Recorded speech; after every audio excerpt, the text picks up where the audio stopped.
Hello, Night Nation. I'm Trylko from the Sons of UCF, joined by Eric Lopez of the Black and Gold Banneret. Welcome to Around the Kingdom. Elo, hello. Hello, Trace. Coming up on the fastest UCF show around, UCF basketball. Do they know how to play defense? We'll break that down. Football, biggest spring storylines. Plus, if you could share some of your finances, what sport would you share it to as part of revenue sharing? We'll all discuss pleasantly right here on Around the Kingdom. Before we get going with all of that, Elo, let us welcome in the third member of our team. He is Adam Eaton from the Sons of UCF. Keeps an eye on the clock, keeps us on our toes. Adam, hello. Gents, good evening, greetings. I'm going to need you to make this show more entertaining. The NFL playoffs have been a dud right now, so I need some entertainment. So can you please give us something to be entertained with this weekend? Thanks. All right, we'll do our level best. We begin with UCF football. Assistant coach hire here or there, Elo, some more portal acquisitions, but kind of been slow, right? What are the biggest questions that are on your mind as we get ever closer to the beginning of spring camp? We can't get to it close enough and quick enough. Wow, look at the excitement in your voice about spring practices here, Trace. You're fired up. I mean, look, the obvious one, quarterback, right? Who's going to be the quarterback? That's going to be the obvious answer. I'll let you go into detail. To me, just as interesting is, well, who's the quarterback going to throw the football to? Who's going to be the main wide receivers? They're very young at the receiving core there. Do we even have the number one receiver on this roster right now, or do we have to wait another couple of months? Those are some of the questions I have for the spring.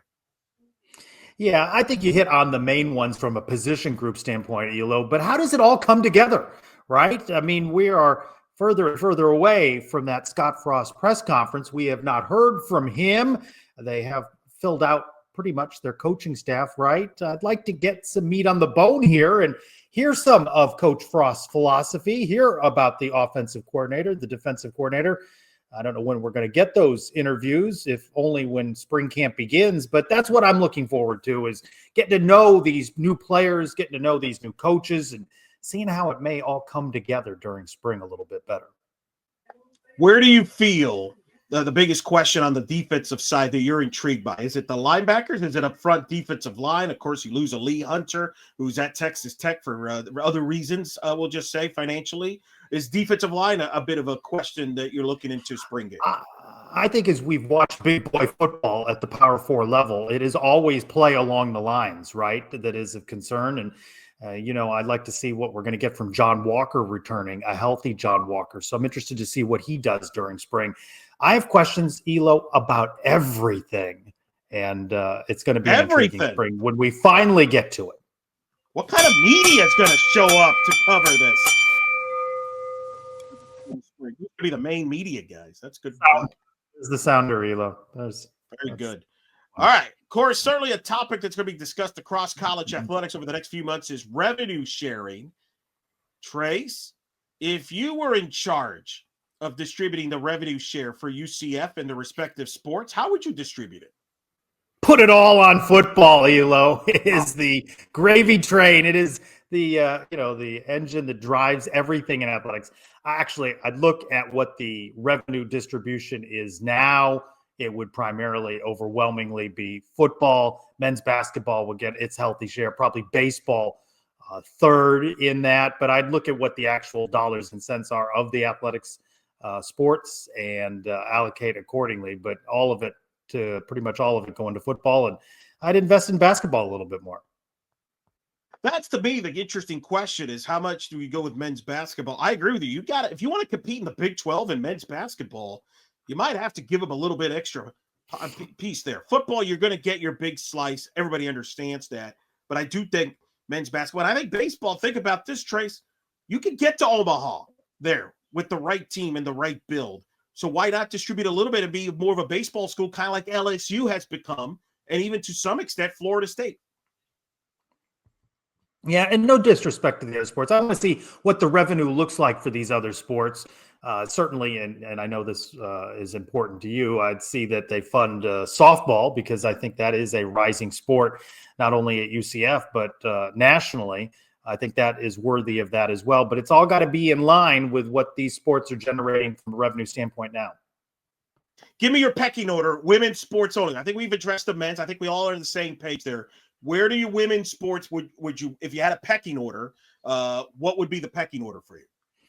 Probably softball 1, women's soccer maybe just ahead. Volleyball would be my 1, 2, 3. I tend to agree with you on that. A lot of people won't. A lot of people would suggest women's basketball, but you've said this on many platforms, and I don't disagree. This is not a women's basketball school. It's supported softball. It has supported volleyball. It has supported soccer. It's got the history. My only question about soccer is, does it have to be even with men's soccer? Not many schools have both. That's an interesting dilemma there for Terry Bahadja. I'm really intrigued to see what the finances will look when UCF decides on those revenues this at some point this year. Yeah, definitely interesting. Championship game now upon us, Elo. Just as everybody predicted, Notre Dame versus Ohio State. Who you got? I got those plucky Cinderella underdog Ohio State Buckeyes, Trace. You know, that team. That Call it either of these teams a Cinderella. Yeah. Based on seeding, supposedly they are. Ohio State, the most expensive roster in the sport, gets basically another chance to compete for the national title despite having 2 losses in the regular season. Look, they've been the best team. I think they got too much talent. The wide receivers. I don't know why they didn't play better in the regular season, but it doesn't matter anymore in this format. Notre Dame's had a great run. I love Marcus Freeman. He's done a great job, but I don't see how Notre Dame moves the ball on Ohio State's defense. I think the Buckeyes win by a couple scores. And even if Ohio State wins, Elo, you know they're going to be Buckeye fans that still want Days Head because they didn't beat Michigan. No, you're right about that. It'll be interesting, too. Will a lot of people watch? These are 2 monster brands. Will people watch? I don't know if there's the buzz in college football. I think people have moved on to the NFL, and I think a lot of people in the South have turned off college football for the rest of the year because their teams there's no SEC in there. I know. How dare they? How dare the sport moves on? Now, what's interesting about this playoff, Trace, among other things, is Notre Dame is a rich school here. They've already made $20 million out of this playoff because they're not in a conference. They get to share all that money to themselves, while the other teams in the playoff have to share the money with the other conference mates. What do you make of that? That Notre Dame catched a break there by not playing it in a conference championship game either. One less time that they might stumble and lose, right? But I do give them credit. They schedule tough year in and year out, right? The USCs of the world, they play on a regular basis. So I do give them credit for their scheduling model, but I do think they catch a break not having to compete in a conference. I think they hack the system. They get to host a playoff game, so they'll make revenue off that. They get to keep all the money they make in the playoff. They didn't get rusty by having the time off like Georgia did. Like, this worked out perfect for them. It exposed a lot of the flaws that this playoff format has that they have to address. Otherwise, to me, this playoff is about as credible as the MLS playoffs. There's a strange reference. All right. We mentioned Notre Dame not in a conference, right? Not competing in a conference championship game. One less opportunity to enhance its resume or to take a dent in its resume. Have conference championship games, Elo, the time come and gone now for them and their relevance in the sport? It should. I would eliminate it. Just if nothing else, you could start the playoff earlier. The conferences will not do that because that's a big revenue maker for them. And I think the TV networks like that too. But look what happened this past year. The committee went out of their way to protect the conference championship game that they basically gave Penn State an easy draw because they got to the Big Ten title game. Same thing with Texas. Like, they protected them too much.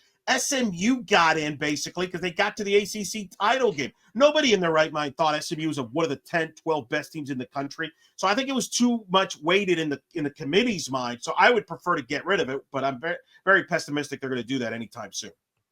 You mentioned it off the top, money to be made by these games. And by the way, when I get upset with these college students wanting money, right? The Georgia quarterback goes to Miami for a reported $4 million a year. Remember, they're adding on all these extra games on the student athletes, conference championship games, and home playoff games, and all these games stack up that they're making an awful lot of money on the backs of these college students. So when you get upset with a college student, I use air quotes around student, taking their payday, remember everybody else has made a lot of money along the way. As Michael Douglas said in the movie Wall Street, I'm sure you've seen it in the 80s, greed is good. That's what the colleges are doing. in these conferences. So we'll see. We'll see how that plays itself out. All right. The playoffs, speaking of which, Trace, now that year one is complete, what did you like about the playoff? What did you not like about the playoff? I do like that they expanded the field more than 4, and now seeing that all of those favorites are not in this final mix here. I like those home games. You've seen that at the that 1AA level. What is it? The FCS? I always get those two confused, Elo. I like that. I really like that. I love the atmosphere of those home playoff games, and I'd like to see more of that. I agree. I like the playoff. Let's extend that to the quarterfinal round. So that way the regular season has more meaning. If you're Oregon, you win the Big Ten, you go undefeated, you should get rewarded with a home game at Outson instead of playing on a neutral field. So I agree. I think that was a positive of the playoff game. What are the negatives? The seeding was horrible. I'm not a fan of the conference championships getting an automatic bye. I think it hurt all of them anyway.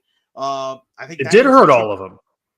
It did hurt all of them. And I think they should just do a natural seeding. But I did like, to your point, I like the playoff format of having the home games. Let's extend that. I know that means you may have to cut ties with some bowl games, but I think it's for the best. I think you can't ask people to go to 3-4 different cities to follow their team in the playoff.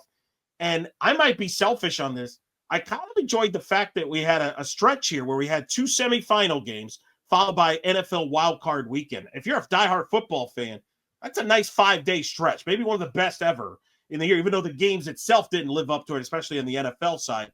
I'm not opposed to it. I don't know if that's really a benefit to a TV rating standpoint, but I did enjoy the fact that, hey, I could just focus on the college games.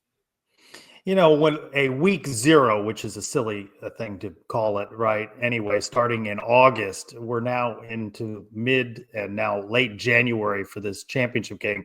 Season too long, Elo.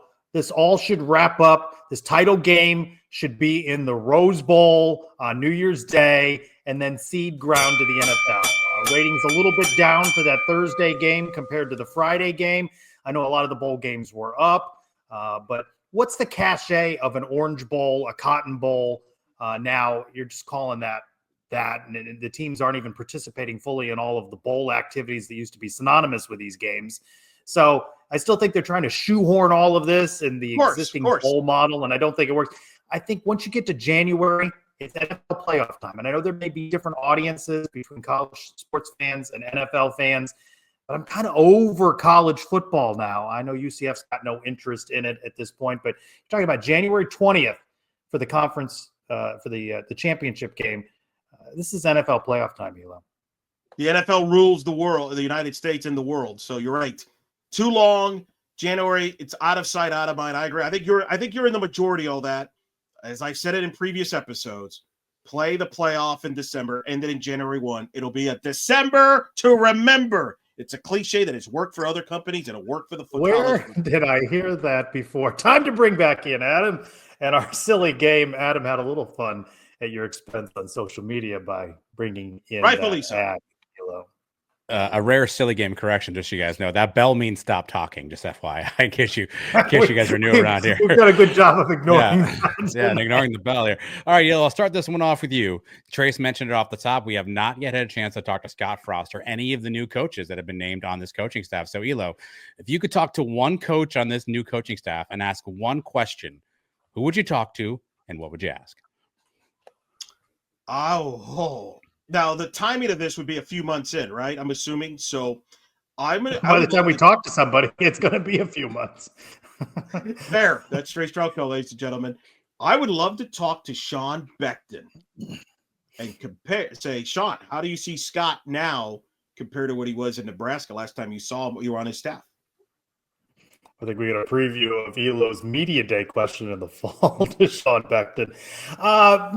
It's a good question. One I haven't put my mind around in asking these coaches. I kind of interested in the defensive coordinator Grinch and some of the comments that have been aimed his way. And I'd like to know more about him and successes and maybe struggles that he's had in previous stops. That sounds like two questions, Trace. All right, you mentioned earlier NIL and Carson Beck allegedly getting between $3 and $4 million to go from Georgia to Miami. So, Trace, when you think of the NIL era, is there one athlete that comes to mind that encapsulates this era for you? Who's the athlete you think of when I say NIL? Dylan Gabriel, right? I think he kind of paved the way for this. It started out small in Orlando at UCF with socks and other merchandise. And then he parlayed that into jumps from Oklahoma to Oregon. And I think when all's said and done, he will have made millions of dollars that he might not make professionally. I was going to say that answer. It's a good answer. It's the right answer. But so since you said it, I'll go a different way. Quinn Ewers, Texas. Remember, he went to Ohio State, got paid supposedly, and didn't win a job, then got out, left Ohio State, went to Texas, and it's fitting that his Texas career likely ends on a fumble. One of the final plays, he got hit in a sack and a fumble and a scoop and score by his former roommate at Ohio State in Sawyer. How ironic. That's welcome to the NIL. Poetic. Yeah. And there are rumors, Elo, that teams are asking him to take $6 million offers to forego the NFL draft. So who knows what that is. All right, last one. News breaking this evening that a certain football franchise with a star on the helmet may have reached out to a star coach. So, Elo, here's my question for you. Will Deion Sanders be coaching the Colorado Buffaloes in the 2025 season? Yes or no? Oh, this is the job. The Dallas Cowboys is the job that I thought Deion might jump for. The question, though, is if he does that mean Dak Prescott's era is over in Dallas? Because I would think Deion would want Shador, but how is Dallas going to move up to get Shador? So I'm going to say no, because I don't think that's going to work out, but I think it's 50-50. I think this is the one job, because if there's anybody that can overrun Jerry from getting a lot of attention, it is Deion. It's 50-50. Wow, why do I feel like I'm on a Get Up segment all of a sudden? But go ahead. I tend to agree with you, Elo, 50-50. I'm going to say no. Imagine the egos. Golly, every week, those press conferences, Jerry Jones commenting, Deion Sanders commenting. I'm going to say no, but it is that one job that you think he might be interested in. Money will be no object, right? Jerry Jones has chinced everybody else, so he could afford Deion. I'm afraid that makes me Mike Greenberg, Elo, if we're on Get Up. Thank you, Adam. All right, Elo, we turn to men's basketball. Knights lose 88-80. 1-1 on the road, 1-1 at home. One more road game before they welcome in Houston. This one seems the more gettable of the road trip out to Arizona. Well, look, I mean, you're going to McHale Center, one of the great buildings in college basketball. Arizona was a preseason top 10. They were a 17.5-point favorite. I thought UCF did some nice things. They rebounded, I thought, pretty well against a good rebounding team. They scored, and I know you're going to be upset about the shooting, settling for threes. Go ahead. I'm just going to let you rant about their shot selection, because I know you were upset about that in the Arizona game. But I thought they you messaged me back. You messaged me on Saturday night. And you go, save it for the show. Save it for the show. Stop ranting about their shooting. By the way, Mikey Williams, I thought played pretty well off the bench. Interesting development with Sellers still out. Curry struggled. I think that's something to monitor, but I thought it was hanging so. But you obviously have an issue with the offense. Elo, Johnny Dawkins has always prided himself on defense. 88 points, and the Knights have been consistently struggling on defense. It's almost as if though they've traded the offense that has been a part of this season, traded the defense for the offense. I think that continues to be a problem. And they're firing up the threes. When they make them, they do well. When they don't, they don't. And they don't seem to diversify the offense. If the threes don't fall, there are struggles. Do you not watch college basketball across the country? You just described. I don't think it's a good product. Do you disagree? It's not a good product? No, listen, a lot of people, I could say the same about the NBA. It's turned into a three-point shootout at times. So I don't disagree. That's a whole different topic if we want to get into the style of play in basketball, both the collegiate level and the NBA level. Let me defend their strategy. Yes, 8 for 35, not good. They've shot 22% from three in the two Big 12 losses, 40% from three in the two wins. You realize this year, UCF's averaging 9 makes a game.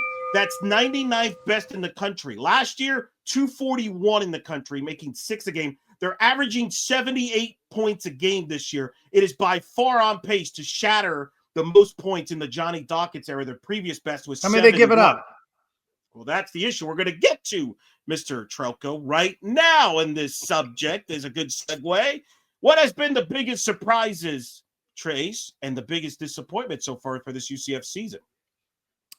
Surprising the offensive production, and disappointingly so is the defense's lag behind. And I don't see this changing. I think we identified an issue that if Mustafa Chem got into foul trouble, that would be a problem.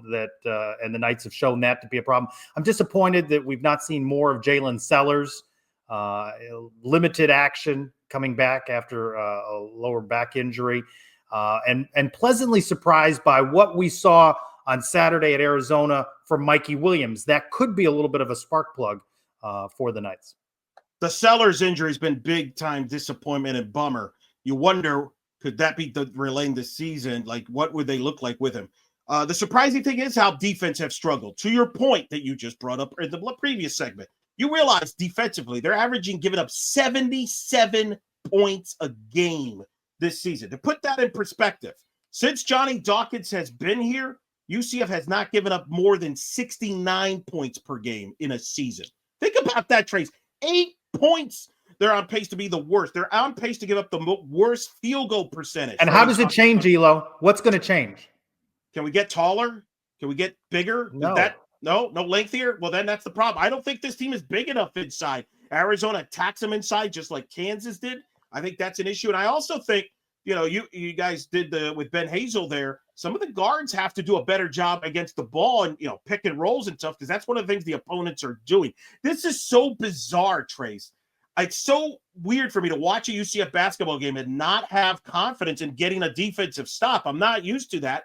As much as criticism for the shot selection you want, the offense is working. Led by guys like Keyshawn Hall has been a nice, pleasant surprise. I like watching him play. They've got good skill and scores, maybe the best they've had in the Dawkins era, but they don't have the defense. It's so ironic. Well, I think they're going to remain in most games, and I think those games are going to go down to the wire and be exciting. Is it going to be enough to get them into March, Elo? Few may know this, Elo, but the genesis of Around the Kingdom came from being up late at night with you on Zooms with head coach Scott Calabrese, Tiffany Roberts-Zahedek during that COVID era where we got Zooms from media relations. We talked, it'd be nice to do something, a show together, and thus was born Around the Kingdom. What do you think about late night sporting events, Elo, that go into the wee hours of the morning? Yeah, for a moment there, I thought we were talking about up all night. That'd be a perfect show to have for this UCF Arizona State game. 11 o'clock tip Eastern on ESPNU. Hello. Shout out to my good friend Pete Sousa, who's calling the game on ESPNU.